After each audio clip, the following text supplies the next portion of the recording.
Welcome to my channel believe in Christ with Shami. అందరికీ praise the lord. ఈరోజు వీడియోలో మనం దేవుని స్వరూపంలో మనిషి అనే టాపిక్ గురించి తెలుసుకుందాం. So let's get in to the video. ఈ ప్రపంచంలో ఒక ప్రశ్న మన అందరినీ వెంటాడుతుంది. అది ఏంటంటే, నేను ఎవరు, నా విలువ ఏంటి, నా జీవితం ఎందుకు ఉంది అన్న ప్రశ్న మనల్ని వెంటాడుతూ ఉంటుంది. ఆ ప్రశ్నకు సమాధానం మనుషుల వద్ద లేదు, సమాజం వద్ద లేదు, అది దేవుని వాక్యంలో ఉంది. ఆదికాండము 1 అధ్యాయం 26-27 వచనాల్లో దేవుడు మనిషిని తన స్వరూపమందు తన పోలిక చెప్పున సృజించెను అనే వాక్యం సెలవిస్తుంది. అంటే నీవు నేను యాదృచ్ఛికం కాదు, ప్రమాదం సాతు పుట్టిన వారము కాదు, మనం దేవుని స్వరూపంలో సృజించబడ్డాము. యోహాను సువార్త 4 అధ్యాయం 24 వచనంలో అక్కడ దేవుని స్వరూపం అంటే ఆత్మరూపం అని సెలవిస్తుంది.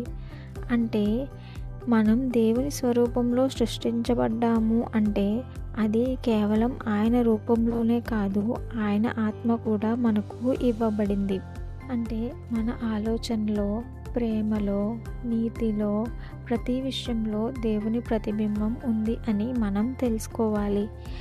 ఆదికాండం 3 అధ్యాయంలో పాపము ఈ ప్రపంచంలోనికి వచ్చింది. అంటే పాపము వల్ల మనలో ఉన్న దేవుని స్వరూపము పూర్తిగా పోలేదు, కానీ వక్రీకృతమైనది.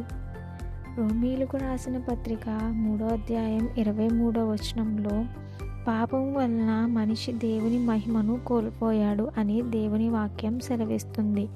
మనకు ఇంకా క్లియర్గా అర్థం అవ్వాలంటే ఒక చిన్న ఎగ్జాంపుల్ మనం ఆలోచన చేస్తే, మనం అందరం డైలీ మన లైఫ్లో యూజ్ చేసే అద్దం అనేది పగిలిపోతే మన ప్రతిబింబం అందులో కనిపిస్తుంది, కానీ వక్రీకృతముగా కనిపిస్తుంది. అంటే మన పూర్తి రూపం క్లియర్గా ఉండదు అని అర్థం. అలానే పాపము కూడా మనలో దేవుని ప్రతిరూపాన్ని వక్రీకరించింది.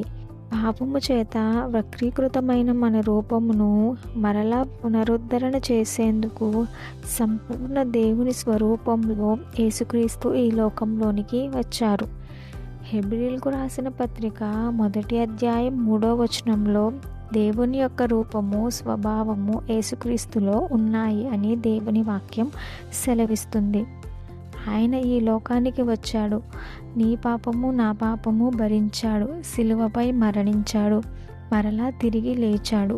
ఇదంతా ఎందుకోసం?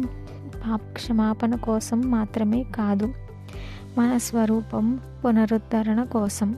కొరింథీయులకు రాసిన 2వ పత్రిక 3 అధ్యాయం 18 వచనంలో పాపము ద్వారా వక్రీకృతమైన మన రూపాన్ని యేసుక్రీస్తు సిలువలో పునరుద్ధరించాడు అని దేవుని వాక్యం సెలవిస్తుంది.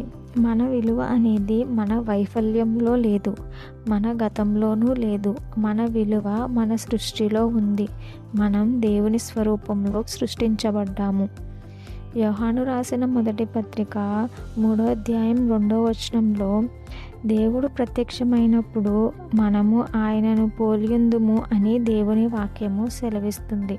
పాపము ద్వారా వక్రీకృతమైన మనలో ఉన్న దేవుని స్వరూపాన్ని, దేవుని ఆత్మను క్రీస్తు శిలువ ద్వారా తిరిగి మనం పునరుద్ధరించుకొని దేవుని రాకడ సమయంలో ఆయన ముందు ప్రత్యక్షమై ఉండువారులాగున దేవుడు తన ఆత్మను మనకు కలుగజేయునుగాక. ఆమేన్.